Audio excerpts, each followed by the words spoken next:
इंसानी दिमाग एक ऐसा चुंबक है जो उन चीज़ों को आकर्षित करता है जो इंसान के दिमाग को मज़ा देती है। इसमें बुरा कुछ भी नहीं है। बुरा तो तब होता है जब आपका मज़ा दूसरे के लिए सज़ा बन जाए। इंसानी दिमाग विभिन्न कोटि के मादक नशीले पदार्थों को भी अपनी ओर आकर्षित करता है, जिसकी वजह से इंसान नशा करने पर मजबूर हो जाता है। कुछ लोगों पर नशे की लत इस कदर हावी हो जाती है कि उनको विवेक शून्य बना देती है। आज की कहानी भी एक ऐसे ही नशे के आदी व्यक्ति की है जो अपनी नशे की आपूर्ति करने के लिए हत्या जैसा जघन्य अपराध कर देता है। मनमोहन गली नंबर 24 बस्ती टोकावली फिरोजपुर में रहने वाले सुभाष ठाकुर का पुत्र था।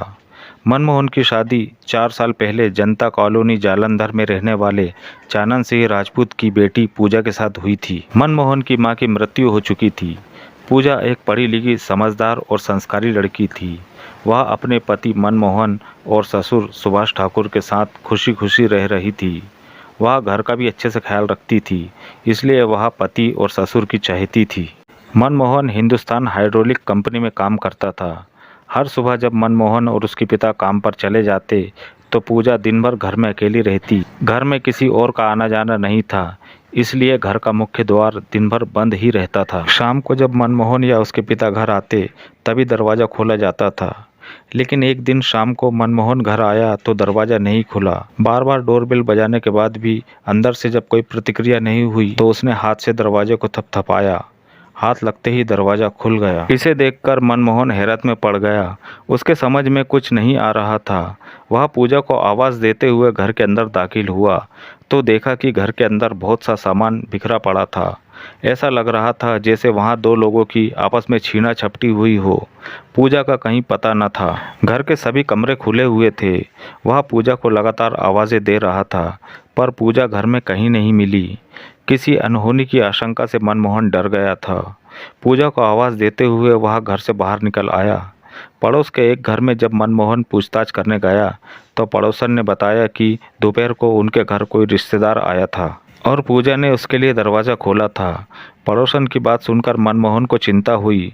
आखिर कौन सा रिश्तेदार था जिसके आने से घर की दुर्दशा हो गई थी और पूजा घर से लापता थी। मनमोहन का दिमाग काम नहीं कर रहा था कि वो क्या करे, कहाँ जाए, पूजा को कहाँ ढूंढे। वह इन्हीं उलझनों में बैठा था। तभी उसके पिता सुभाष घर आ गए। वह एक सप्ताह के लिए सत्संग में शामिल होने के लिए हिमाचल गए हुए थे। पूजा के लापता होने और बेटे की परेशानी देखकर उन्हें भी चिंता हुई। इसके बाद पूरी कॉलोनी में पूजा के गायब होने की खबर फैल गई। सारे लोग उनके घर पहुंचने लगे। सारा घर लोगों से भरने लगा। तभी अचानक एक पड़ोसी की नज़र मनमोहन के कमरे में रखे पेटी पलंग पर पड़ी तो वह चौंका। पलंग पर गद्दे के नीचे से किसी महिला के बाल दिख रहे थे। जब लोगों ने गद्दे को हटाकर पलंग खोला तो उनके मुंह से चीखें निकल गई। पलंग की पेटी में पूजा की लाश पड़ी थी। यह देखकर मनमोहन को और गहरा सदमा लगा। वह बेड पकड़कर वहीं फर्श पर बैठ गया। वह सोच रहा था कि आखिर किसने पूजा की हत्या करके उसकी लाश बेड में छिपाई। इस घटना की सूचना थाना कैंट फिरोजपुर पुलिस को दे दी गई।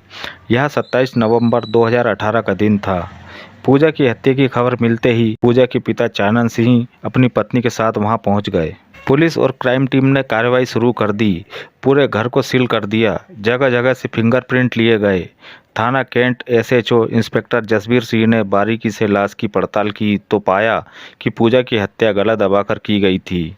गले पर दबाव के निशान साफ दिख रहे थे। SP Baljeet Singh Sidhu, DSP Jaspal Singh Dhillon, CAI प्रभारी तरलोचन सिंह भी घटनास्थल पर पहुंच गए। क्राइम टीम का काम खत्म हुआ तो इंस्पेक्टर जसबीर सिंह पूजा के पिता चानन सिंह को थाने ले गए। वहां उनके बयान के आधार पर अज्ञात लोगों के खिलाफ धारा 302 के तहत पूजा की हत्या का मुकदमा दर्ज किया गया। जांच में इंस्पेक्टर जसबीर सिंह को मनमोहन के बयान से पता चला कि उसके घर में बाहरी लोगों का बिल्कुल भी आना जाना नहीं था। रिश्तेदार भी बहुत कम आते थे।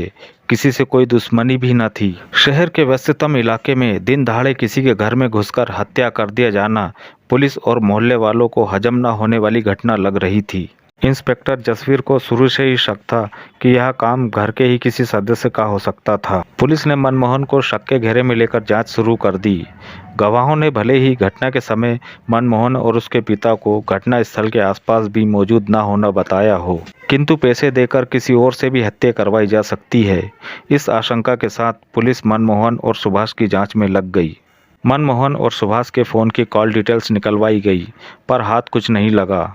पूजा की कॉल डिटेल्स भी सामान्य ही थी, इसलिए पोस्टमार्टम के बाद पूजा की लाश घर वालों के हवाले कर दी गई और उसी शाम अंतिम संस्कार कर दिया गया। पूजा की हत्या शहर की एक बड़ी घटना थी, इसलिए चर्चा का विषय बन गई थी। बड़े पुलिस अधिकारी भी इस केस में लगे हुए थे।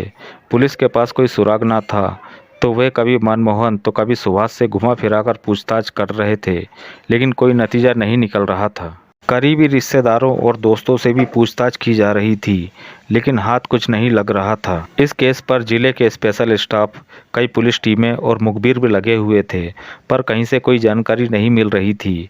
इंस्पेक्टर जसबीर सिंह ने लूटपाट के एंगल से भी इस केस को देखा। चोरों और जेब कतरों से भी पूछताछ की गई, लेकिन कोई नतीजा नहीं निकला। 1 महीने से ज़्यादा हो चुका था। केस धीरे धीरे ठंडे बस्ते में जा रहा था, लेकिन इंस्पेक्टर जसबीर सिंह अभी भी इस केस में लगे हुए थे। इस घटना के करीब 2 महीने बाद एक दिन मनमोहन घर की अलमारी के लॉकर में कोई ज़रूरी कागजात ढूंढ रहा था कि अचानक उसे झटका सा लगा। लॉकर में रखे कीमती जेवर गायब थे। मनमोहन ने जब इंस्पेक्टर जसबीर सिंह को यह बात बताई तो उनकी आंखों में चमक आ गई।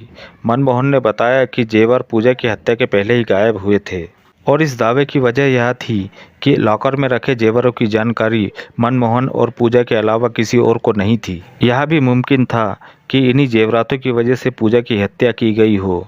तब इंस्पेक्टर जसबीर सिंह ने मनमोहन से गायब हुए जेवरों की लिस्ट बनवाई और शहर के सभी सुनारों की दुकान में लिस्ट दे दी।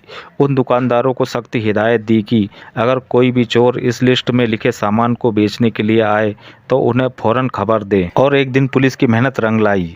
20 फरवरी 2019 को शहर के एक सुनार का फ़ोन इंस्पेक्टर जसबीर के पास आता है। वह बताता है कि अजय पटियाल नाम का कोई व्यक्ति चोरी हुए गहनों से मिलते जुलते गहने बेचने आया है। बिना वक्त गवाए पुलिस सुनार की दुकान पहुंचकर गहनों सहित अजय को गिरफ्तार कर थाने लाती है। अजय को देखकर सब चौंक जाते हैं, क्योंकि अजय मनमोहन का ही रिश्तेदार था। वह वीरनगर गली नंबर 1 में रहने वाले मनमोहन के मामा का बेटा था। शक के आधार पर पहले भी उससे पूछताछ की जा चुकी थी, लेकिन सबूत न होने की वजह से उसे छोड़ दिया गया था। लेकिन आज वह रंगे हाथ पकड़ा गया था। अजय से पूछताछ की गई तो उसने बताया कि यह गहने उसके किसी दोस्त के हैं, जो उसने अपनी बीमार मां के इलाज के लिए उसे बेचने को दिए थे। लेकिन किस दोस्त ने दिए थे वह बता नहीं पा रहा था। जब गहनों की शिनाख्त मनमोहन और मृतका पूजा के माता पिता से करवाई गई तो उन्होंने फौरन उन गहनों को पहचान लिया। अजय से बरामद गहने पूरे नहीं थे। पुलिस ने अजय को अदालत में पेश कर उसका 2 दिन का रिमांड ले लिया। रिमांड के दौरान अजय से बाकी के जेवर भी बरामद कर लिए गए। दरअसल अजय नशे का आदी था और पूजा की हत्या भी उसने अपने नशे की तलब को पूरा करने के लिए ही की थी। अजय की नशे की आदत की वजह से कोई भी रिश्तेदार उसे घर में नहीं घुसने देता था। सभी उसे नापसंद करते थे। पूछताछ में अजय ने बताया कि वह मनमोहन के घर हत्या के इरादे से नहीं, बल्कि मनमोहन से कुछ रुपए उधार लेने के लिए गया था। लेकिन मनमोहन काम पर जा चुका था। पूजा घर में अकेली थी। पूजा ने उसे आदरपूर्वक घर में बिठाया और उसके लिए चाय बनाने किचन में चली गई। जिस समय अजय वहां आया था उस समय पूजा अलमारी खोलकर कुछ सामान रख रही थी। जब अजय आया तो वह अलमारी बंद करना भूलकर चाय बनाने चली गई। जब अजय ने खुली अलमारी देखी तो वह लालच में आ गया। उसने सोचा कि कुछ रुपए उसके हाथ लग सकते हैं, लेकिन अलमारी में रखे जेवर देखकर तो वह पागल हो उठा। वह अलमारी से गहने बटोरने लगा। तभी पूजा चाय लेकर वहाँ आ गई। उसने जब अजय को चोरी करते देखा तो वह हैरान रह गई और अजय के हाथ से गहने छीनने की कोशिश करते हुए बड़ी विनम्रता से उसे ऐसा न करने के लिए कह रही थी। पर अजय पर नशे का भूत सवार था। उसने पूजा को धक्का देकर भागने की कोशिश की, मगर पूजा ने उसका रास्ता रोक लिया। पूजा ने उसे रोकने की भरपूर कोशिश की। इसी छीना झपटी में घर का सारा सामान फैला था। जब अजय जेवर लेकर भागने में नाकाम होने लगा तब उसने बिना कुछ सोचे समझे पूजा का गला दबाकर उसे मार दिया। पूजा की हत्या के बाद वो घबरा गया। उसने लाश को बेड में छुपाकर वहां से चुपचाप निकल गया। पुलिस ने अजय को 22 फरवरी 2019 को अदालत में पेश किया, जहां से उसे जिला जेल भेज दिया गया।